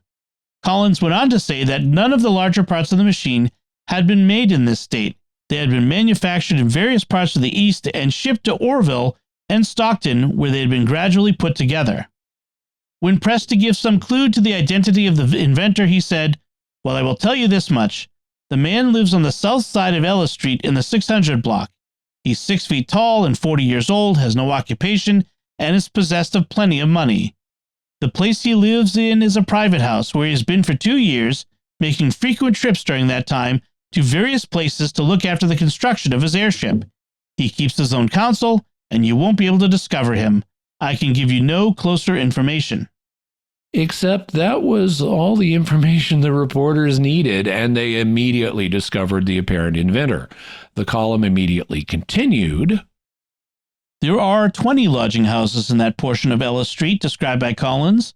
A complete search of all of them revealed the fact that in only one was there a lodger answering to the attorney's description of the inventor. This is 633 Ellis Street, rented by E.H. Kaiser. Kaiser has for 2 years leased his front room to a Dr. E.H. Benjamin. This gentleman is 6 feet in height, about 40 years of age, and as far as his mysterious habits are concerned, Kaiser said last night, 'We have had him in the house 2 years now and don't know any more about him than we did the day he came in. He goes away on little trips every little while to Orville, Sacramento, and Stockton, sometimes staying a few days, sometimes a month. He has plenty of means and fills in his time when he is at his room and experimenting with various metals, principally aluminum and sheet copper. He is a dentist by profession, I think. I know he has friends and one relative in Orville who are experimenting on some invention or other, but what it is I don't know. He has told me once or twice that attorney Collins does his law business for him. And I have often wondered what law business a dentist in a small way would be likely to have. Dr. Benjamin's name is not in the directory nor in the list of dentists in the city. Nobody could be found last night who had ever heard of him practicing his profession. His room contains very little to show what his real business is. There are a few drawings and charts scattered around bearing trigonometrical figures, 2 very ancient teeth on a mantel shelf, and a litter of aluminum and copper shavings all over the carpet. According to Kaiser's statement of his late movements, he was in Sacramento twice last week. He's been out very late at night during the last month and has not been home more than a few hours in the last 2 days. A record that fits in seemingly with the stories of the airship's movements. Up to 2 o'clock this morning, Benjamin had not returned to his room, and the flying machine was at latest reports being steered by its proprietor over localities several miles away from Ellis Street. So, based on the information Collins gave them, the reporters were immediately able to identify the inventor as sometime dentist Dr. E.H. Benjamin. He didn't seem to be practicing dentistry at the moment, but he had plenty of money, and his movements corresponded to those of the airship. In any event, we now have the last name of the possible airship-related people that we'll be considering, Dr. E.H. Benjamin. And that makes 6 names. In addition to Dr. Benjamin, we earlier heard the names Wilson, S.E. Tillman, A.E. Dahlbehr, and Arthur Barnard, as well as John Shelby Williams, the ranch owner. What can we say about these men? Did they exist, and were they plausibly related to the airships? When it comes to Marshall Williams, he definitely existed. There are multiple records of him online, but his only involvement with the airships would appear to be allowing the crews to use one or more of his ranches in Texas as hiding places.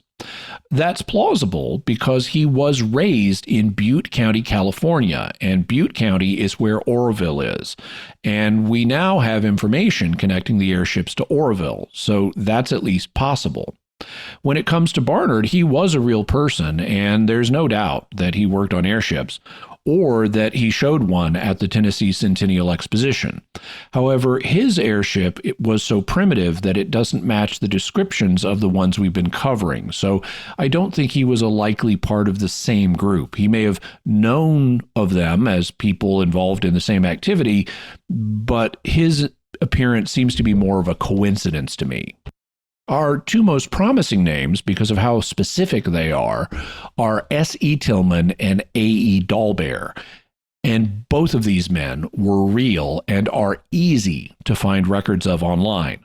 S.E. Tillman was Professor Samuel E. Tillman. He was born in Tennessee in 1847, and he graduated from West Point in 1869. He eventually returned to West Point as a professor of chemistry, mineralogy, and geology. He then became superintendent of the U.S. Military Academy, and upon his retirement, he was promoted to brigadier general. A.E. Dahlbehr was Professor Amos E. Dahlbehr. He was born in Connecticut in 1837, and he received his Ph.D. from the University of Michigan in 1883. He served as a professor of natural sciences at several universities, and he taught subjects like chemistry, physics, and astronomy. He's famous for publishing a formula that let you tell the air temperature from the rate at which a cricket chirps. This is known as Dahlbehr's Law, and it was mentioned on the TV show The Big Bang Theory. What's that? Sounds like a cricket. Hang on.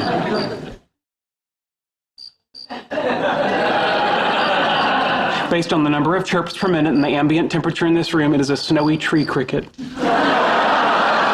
Oh, give me a frickin' break. How could you possibly know that? In 1890, Emile Dahlbehr determined that there was a fixed relationship between the number of chirps per minute of the snowy tree cricket and the ambient temperature, a precise relationship that is not present with ordinary field crickets.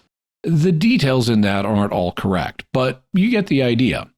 Concerning Dahlbehr's achievements, Michael Busby writes, among the inventions that he has perfected are the electric gyroscope used to demonstrate the rotation of the Earth in 1867, tuning forks for the exhibition of Lissajous curves in 1872, and the opatoscope for the exhibition of vocal vibrations.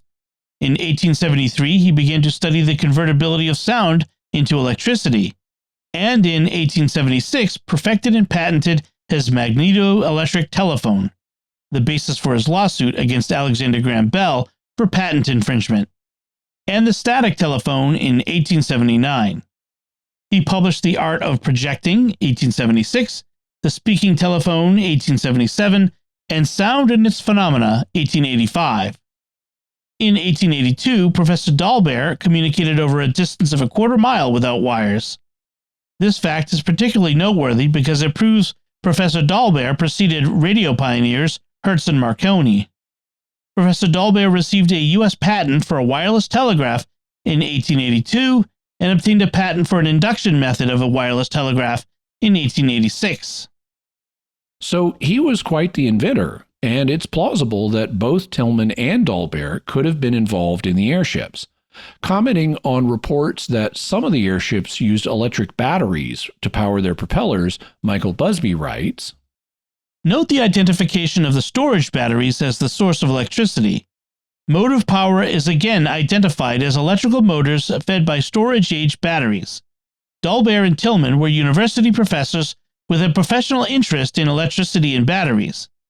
Amos E. Dahlbehr was a professor at Tufts University in Medford, Massachusetts. He was a close confidant and friend of Moses Farmer, who between 1864 and 1868 perfected a thermoelectric battery. And in 1868, constructed the largest one ever built for the deposition of copper upon steel to produce the American compound telegraph wire. During the years of 1860 to 1863, Moses Farmer developed alloys of aluminum with copper and other metals. In September 1859, Moses Farmer discovered the law of what is now called self-exciting dynamo, and between that time and 1866, built the first dynamo machine, an invention which, says Professor A.E. Dalbert, has made possible all the electrical industries of today.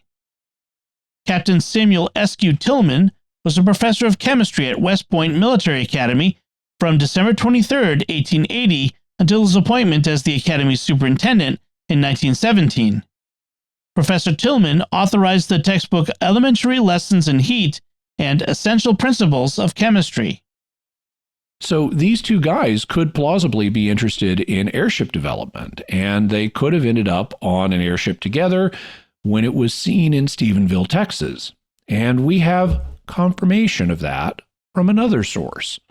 After Tillman and Dalbert gave their names in Stephenville, the airship was seen again in New Orleans, Louisiana. And according to a story printed in the New Orleans Daily Picayune on Wednesday, April 21st, reporters in New Orleans checked to see if Tillman and Dalbert might be staying in their city. They discovered that they were registered under their names in a local hotel, and the paper sent cards to their rooms, apparently looking for interviews, but they didn't respond to the cards, as you'd expect of secretive inventors who didn't want to be interviewed. But their names were on the register when there had just been an airship sighting in New Orleans, and that suggests that they were traveling together. The next name on our list was Wilson. That doesn't sound promising, as there are lots of Wilsons in the United States. True, however, since Mr. Wilson gave his name so that he could be mentioned to his friend C.C. Akers, it should at least be his real name. And C.C. Akers confirmed that Wilson was real, that he had been working on airship designs, and that he'd known him back in 1876 and 77 in Fort Worth. Akers also said that Wilson had been about 24 years old at the time, which would mean that he was born about 1850. Sheriff Baylor also reported that he was told that Wilson's airship originated in Goshen, New York. There's also another airship account in which it was said that one of the investors in the airship was a native of New York named Hiram Wilson, whose father was Willard H. Wilson. So we're looking for a Hiram Wilson, son of Willard Wilson, who was born about 1850 in or near Goshen, New York. And Michael Busby found one. By comparing census records and Civil War service records, he was able to identify a specific Willard H. Wilson who was from New York, who he thinks was the father of Hiram. He also found records of Hiram Wilson, and the two apparently moved from New York to California after the war between the states, and then spent time in Texas in the 1870s. So we have a plausible identification. What about Dr. E.H. Benjamin? What can we say about him? Our final manhunt is really interesting, and not so much because of the question of whether he existed. For reasons I can't fathom, Alan Danilek says in his book that we don't have any proof that Benjamin existed, but in Michael Busby's book, he cited all kinds of records for Benjamin, and Danilek recommends Busby's book, even though he comes to some different conclusions. So I assume he read the Busby book and saw all those records. I have no idea why Danilek says we don't have proof of Benjamin's existence. But just to be sure, I went looking myself. And not only is Dr. Benjamin, whose fuller name, as given by the papers, was Elmer H. Benjamin, mentioned all over the place in the newspapers, he was even interviewed by reporters. But I found additional records of him existing. For example, I found a notice in the San Francisco Chronicle from July 13th, 1899, announcing the awarding of of doctoral degrees in medicine and dental surgery, and Elmer H. Benjamin is right there and listed as being awarded a doctoral degree in dental surgery. And since these were being awarded in San Francisco, that means we have a dentist in San Francisco named Elmer H. Benjamin. So he apparently took up the practice of dentistry again and got an advanced degree in it. Between that and all the other records of him that I've seen, I consider Dr. Benjamin's existence certain. The question then would be whether he had anything to do with the airships. Yes, and this is where it gets really interesting.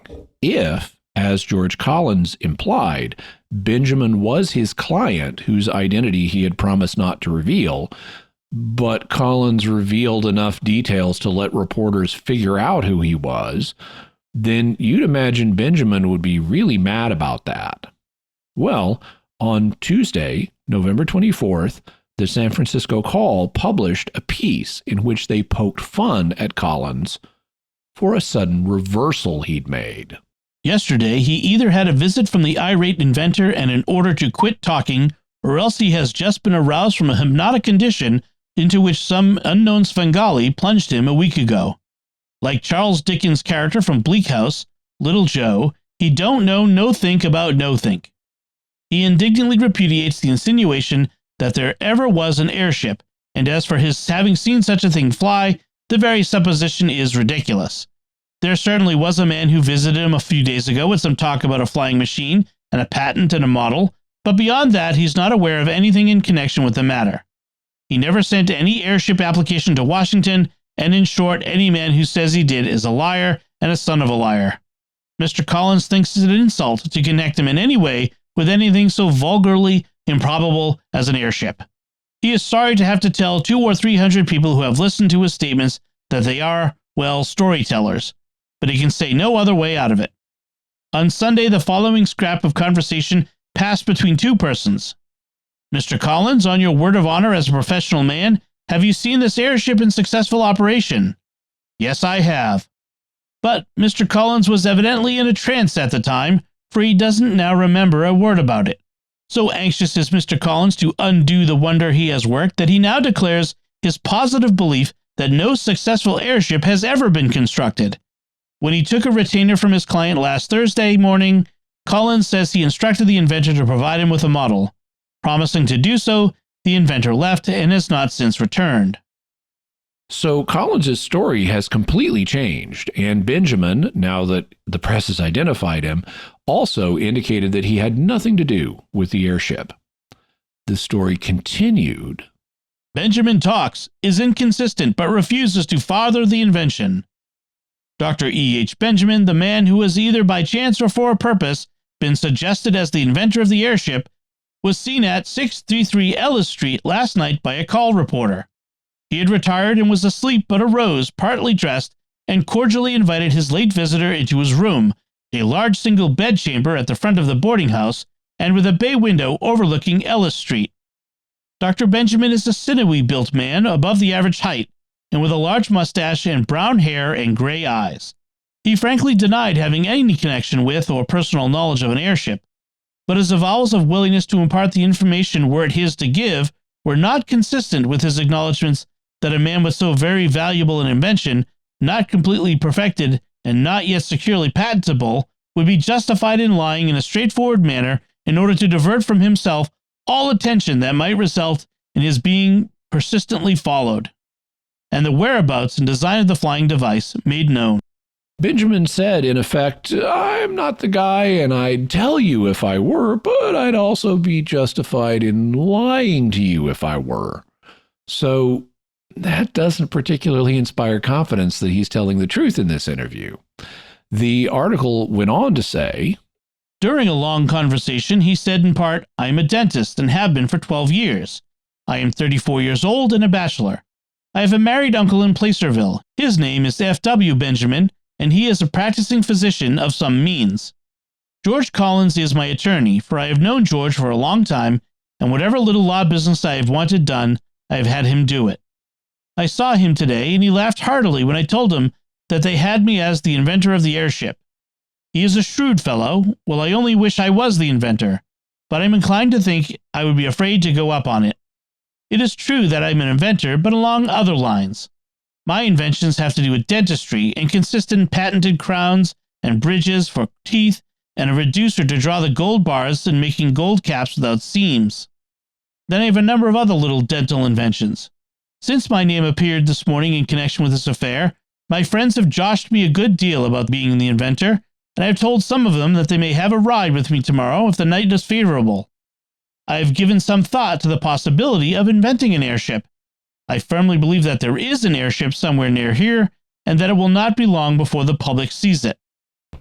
So he says, no, I'm not the inventor, but he admits he's thought about the possibility of inventing one, and he believes there is an airship in the area and that it will soon be seen by the public. And in view of his admission that he would be warranted in lying if he was the inventor, all of that is consistent with a temporary set of lies in which he's laying the groundwork for eventually announcing himself as the inventor. Why shouldn't we take him at his word that he's not the inventor?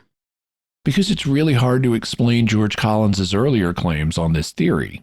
Collins previously indicated that he had seen the airship in flight. He gave a very vivid, dramatic account of having the inventor personally give him a demonstration of it.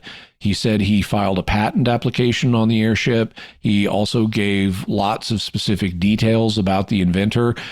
And they pointed squarely at Dr. Elmer Benjamin, who admits he's an inventor, just not of this.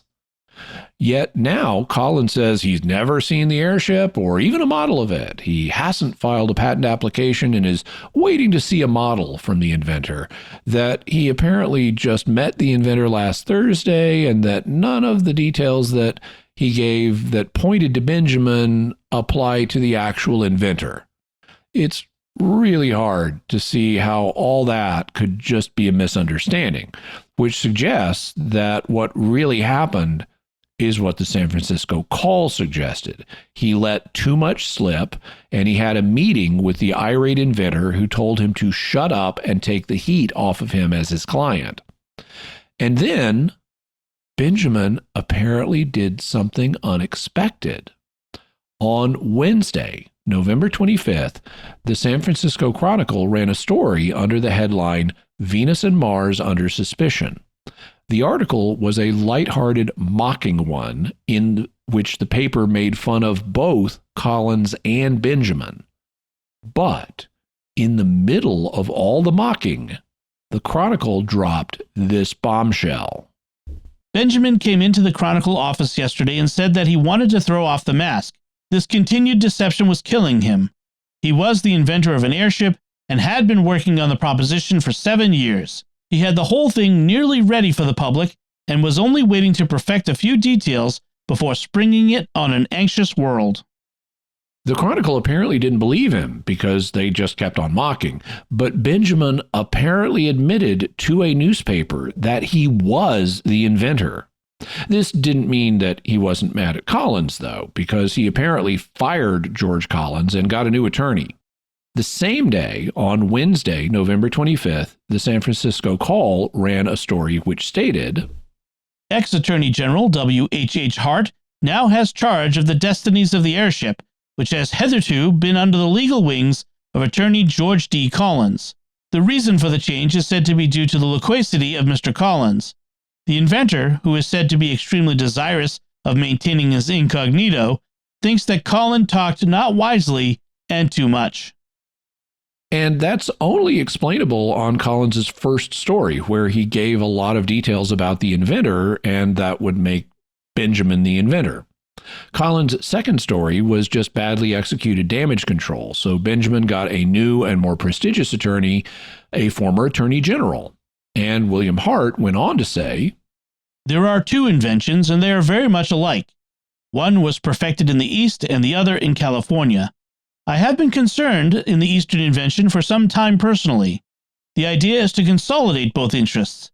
I have seen the machine invented in the East, and I am convinced it will work all right. And from what I've been told, I don't see any reason why the machine invented in California could not be worked. So that would confirm the multiple airship theory and explain why we've been hearing reports of inventors or investors from both the East and the West coasts.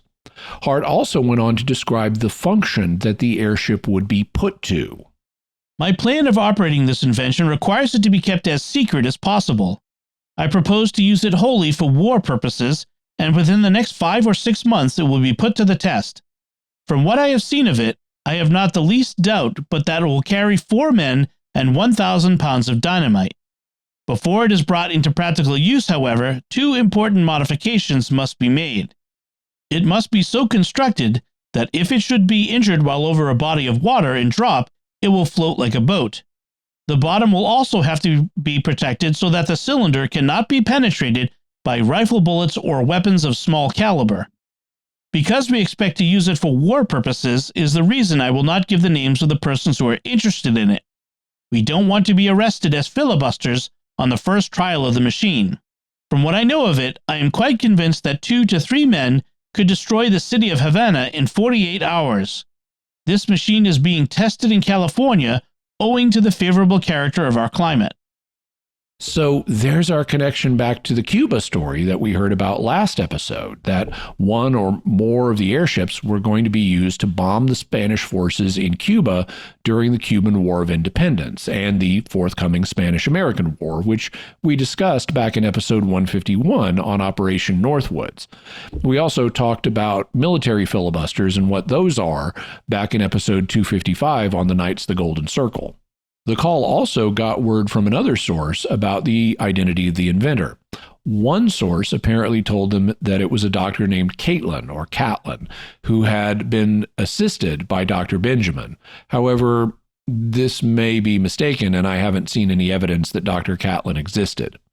But on the same page, the call carried an interview with another man, a Dr. C.A. Smith.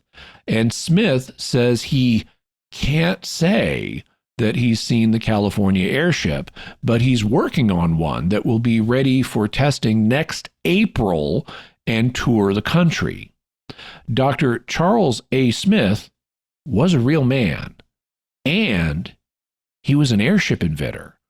On August 11th, 1896, a few months earlier, he had been awarded patent number 585803 for an airship design that matches the one described in the call. And since he said he would be making a transcontinental journey in April of 1897, well, that was the month that the airship sightings peaked in phase 2.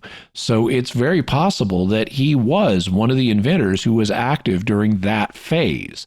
So we may have uncovered another name of someone connected with the airships. If what William Hart said about using an airship to bomb Havana in a war was really their intent, that raises a possibility you mentioned last episode. Could this have been part of a secret government project?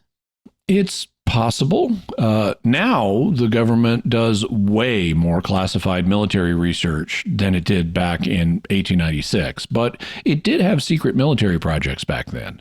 And the planned military use of an airship could be a hint that this was part of such a program. So, too, could be the fact that one of the people involved was Samuel E. Tillman, the scientist from West Point. He was an active military officer, and his involvement in the 1897 airships could signal that they were part of a military project. Then there's the fact that on Tuesday, April 27th, the Austin Daily Statesman reported on a sea expedition that had just left and was taking arms down to Cuba. And one of the things they reported it to be taking was, quote, an experimental flying machine adapted to the use of dynamite, close quote. So that sounds like the government may have been involved in researching military airships. Do you see any arguments against the idea that this was part of a secret government project? The most obvious one is the fact that William Hart said he wasn't revealing the inventors' identities because they didn't want to get arrested as filibusters while they were still testing the machines. That would suggest that they were planning an extra legal activity that the government was not part of.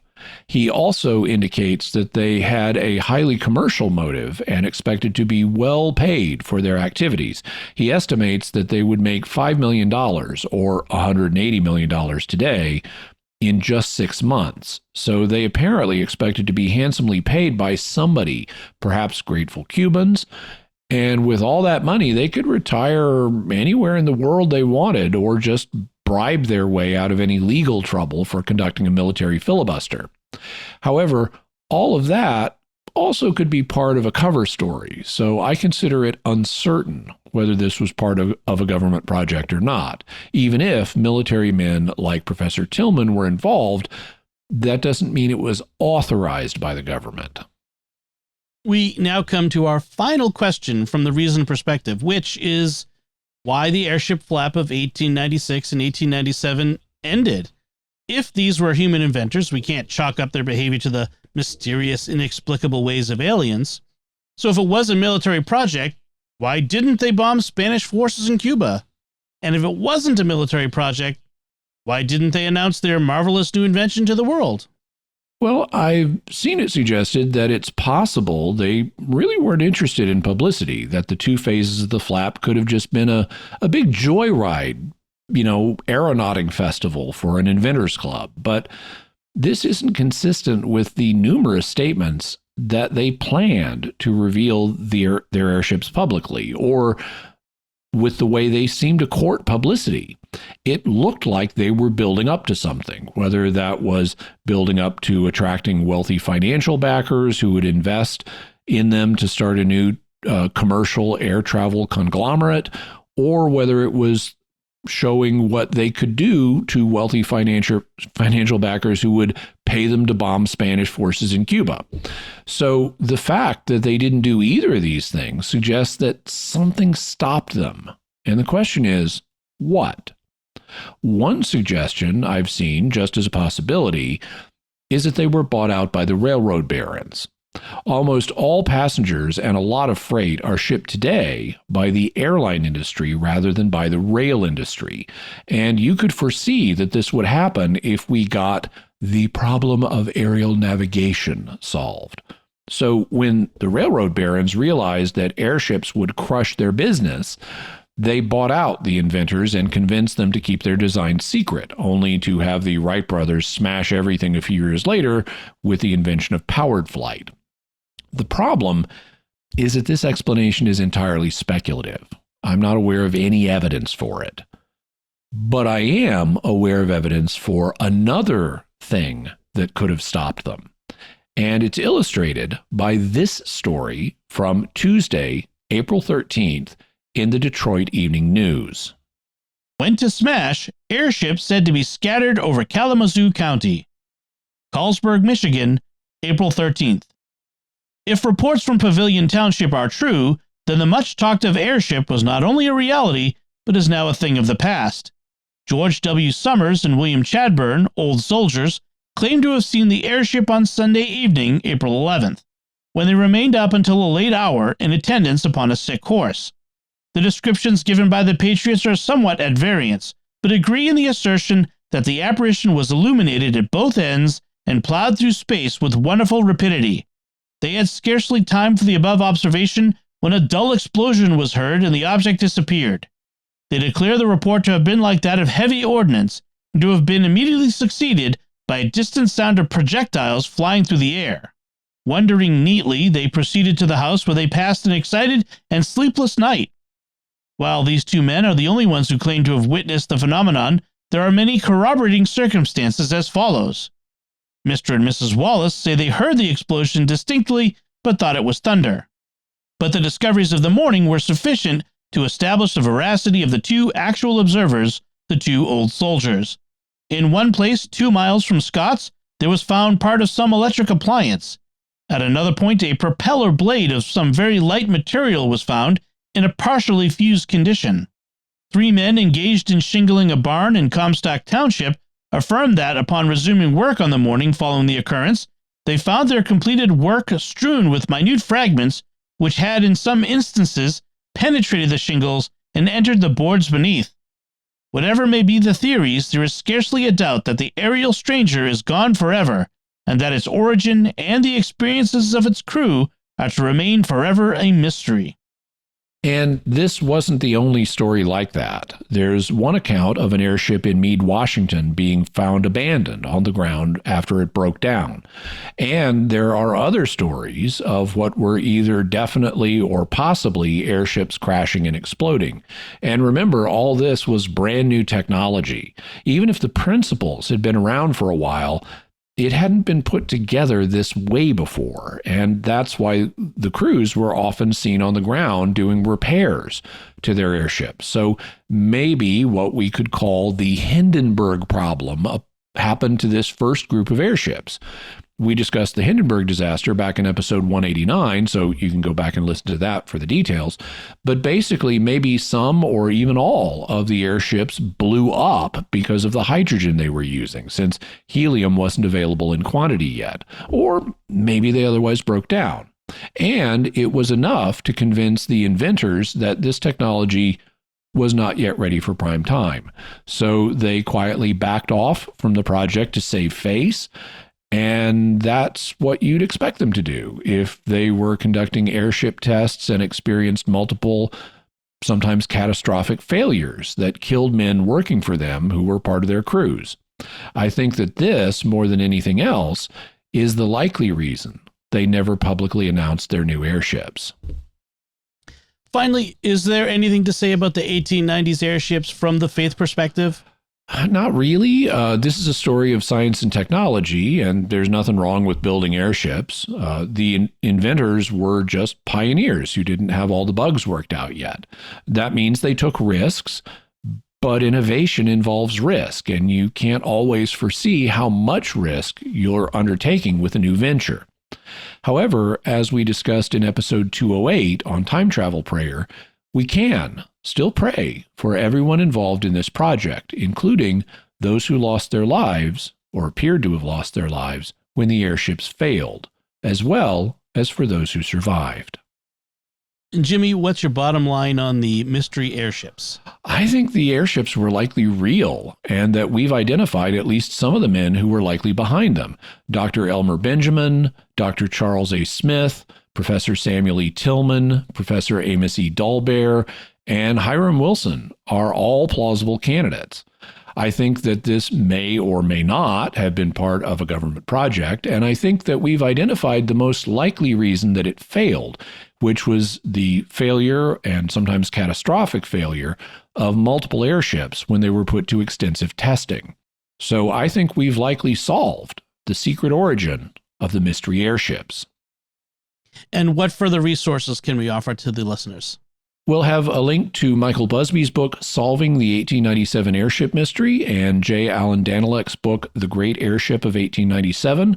Also, Carlos Allende's book, Close Encounters of the Phantom Kind, the Ghost Airship Wave of 1896 to 97 in the News.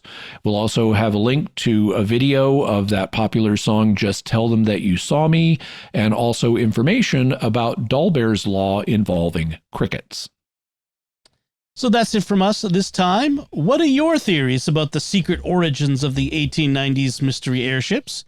You can let us know by visiting sqpn.com or the Jimmy Akin's Mysterious World Facebook page, sending us an email to feedback@mysterious.fm, sending a tweet to @mys_world, visiting the StarQuest Discord community at sqpn.com/discord, or calling our Mysterious Feedback line at 619-738-4515. That's 619-738-4515. And I want to say a special word of thanks to Oasis Studio 7 for the video and animation work on this episode. Be sure to check out what they do on my YouTube channel, which is youtube.com/Jimmy Akin. While you're there, like, and comment on the videos. So that tells YouTube that you were interested in it, and therefore other people would be interested as well. So the algorithm will share it with them, and you can help grow the channel just by liking and commenting on the videos. Also, I am trying to grow the channel, and I'd really appreciate it if you would subscribe and hit the bell notification so that you always get notified whenever I have a new video, whether it's Mysterious World or one of the others that I put up. And Jimmy, what's our next episode going to be about? Next week, we're combining our two tongue-in-cheek sayings here on the show. It's always aliens, and it's always demons. Some people think that UFOs must be demonic phenomenon, and they reject the hypothesis that they might be from other planets or other physical dimensions. So next week, we'll be asking the question, is it always alien demons? First, though, since our look at the 1890s airship mystery involved a lot of newspaper research on my part, here are some ads from the 1896 and 97 newspapers that I read. Hostetter's celebrated stomach bitters. Good blood full of vitality comes from the use of Hostetter's stomach bitters. It cures dyspepsia, indigestion, and constipation. See that a private revenue stamp covers the neck of the bottle. Butter and egg problem solved. These are the days when it's hard to get butter and eggs that are fit to eat.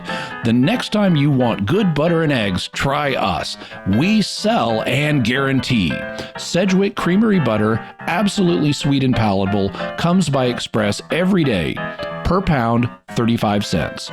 Sunflower eggs, the only eggs that are good to eat in hot weather. A dozen, 30 cents. Our guarantee with butter and eggs. We are headquarters for fresh fruit and vegetables. Jackson's Sanitary Grocery. Phone 353-105 El Paso Street. The Texas and Pacific Railway has through chair cars, seats free between Dallas and Memphis, Dallas and St. Louis, Dallas and El Paso. The best service in Texas. Cheap, cheap, cheap. Money is what I want. I will sell the following articles so cheap that you will hardly miss your money. 2 6-ounce bottles railroad snuff, 25 cents. 2 6-ounce bottles dental snuff, 35 cents. 3 1-pound bucket baking powder, 40 cents. 1 1-pound can baking powder, 15 cents. Ketchup per bottle, 10 cents. Ketchup per bottle best grade, 20 cents. 2 3-pound cans California fruit, 35 cents. American sardines per box, 5 cents. Baked bean sauce, 1-pound can, 5 cents. Sal soda per pound, 5 cents. My grocery stock is almost complete. My soda fountain is in good time, and I will be in the lead for cold drinks. Your patronage solicited. Yours truly, J.F. Rush. A gentleman's smoke. Those nice, sweet, fragrant, aromatic, clear Havana, Florida Adams cigars. Cool spots. The Southern Railway tenders you innumerable cool places, mountains, springs, and seashore in Tennessee, Virginia, and the Carolinas at moderate cost and within reach of all in which to spend the hot summer months. Your going and coming made pleasant, comfortable, and convenient by the splendid double daily service of the Southern Vestibuled trains carrying comfortable coaches, luxurious Pullman sleepers, and library, dining and observation cafe cars, summer tourist tickets on sale at all coupon ticket offices, good for return trip until October 31st. For descriptive list of these pleasant places and information regarding your summer outing, correspond with M.H. Bone, WPA, Dallas, Texas, C.H. Ben Scooter, AGPA, Chattanooga, Tennessee. 25% discount during July on all violins, guitars, mandolins, and banjos. Washburns accepted. Order today as sale closes July 31st. Thomas Goggin and Brother Dallas, the up-to-date music house, largest in the South. Chalk plate engraving. The News is prepared to execute chalk plate engravings at reasonable figures. For further particulars, address A.H. Bello and Company, Publishers, Dallas, Texas. Are you going away? If so, don't forget to have the news sent to you. Address may be changed as often as desired. Keep up with home affairs. New exchange. It will soon be the pleasure of residents of Oak Cliff to know that the musical Hello, which greets them when they use their telephones, comes from their side of the river. Manager Farnsworth of the telephone company announced yesterday that the branch exchange, the erection of which was begun some weeks ago, will be completed and in use before the end of the week. It is at the corner of Lancaster Avenue and 10th Street and will furnish faculties for 200 to 300 subscribers. The great big thing about Schilling's Best Tea is your money back if you don't like it. Your grocer pays it and we pay him. Great big because you like the tea. If you didn't, you'd ruin us. Great big for us all. You get the tea, the grocer, and we get the business. A Schilling & Company, San Francisco. Of interest to tourists, trunks of all sort guaranteed to be excellent travelers, the kind that have earned for us the reputation of manufacturing the best trunks on record at the lowest prices on record. Some specials in club bags and suitcases this week. Henry Pollock Trunk Company, 229 Elm Street. That's fantastic. And before we go, I do want to encourage everyone, be sure to check out the Mysterious World bookstore at mysteriousworldstore.com for links to all the books and videos that Jimmy mentions in the show. You can find links to Jimmy's resources from our discussion on our show notes at mysterious.fm/280. And remember, to help us continue to produce the podcast, please visit sqpn.com/give. And these sponsor spots are actually real sponsor spots. Please check them out. So were the others. They were real ads from 100 years ago. These are current, and definitely you want to support these folks. Jimmy Akin's Mysterious World is also brought to you by DeliverContacts.com, offering contact lenses at low prices with free delivery. Visit DeliverContacts.com. Jimmy Akin's Mysterious World is also brought to you in part by Rosary Army, featuring award-winning Catholic podcasts, rosary resources, videos, and the School of Mary online community, prayer, and learning platform. Learn how to make them, pray them, and give them away while growing in your faith at rosaryarmy.com and schoolofmary.com. And by Tim Shevlin's personal fitness training for Catholics, providing spiritual and physical wellness programs and daily accountability check-ins. Strengthen yourself to help further God's kingdom. Work out for the right reason with the right mindset. Learn more by visiting fitcatholics.com. Until next time, Jimmy Akin, thank you for exploring with us our mysterious world. Thanks, Dom. And once again, I'm Dom Bettinelli. Thank you for listening to Jimmy Akin's Mysterious World on StarQuest.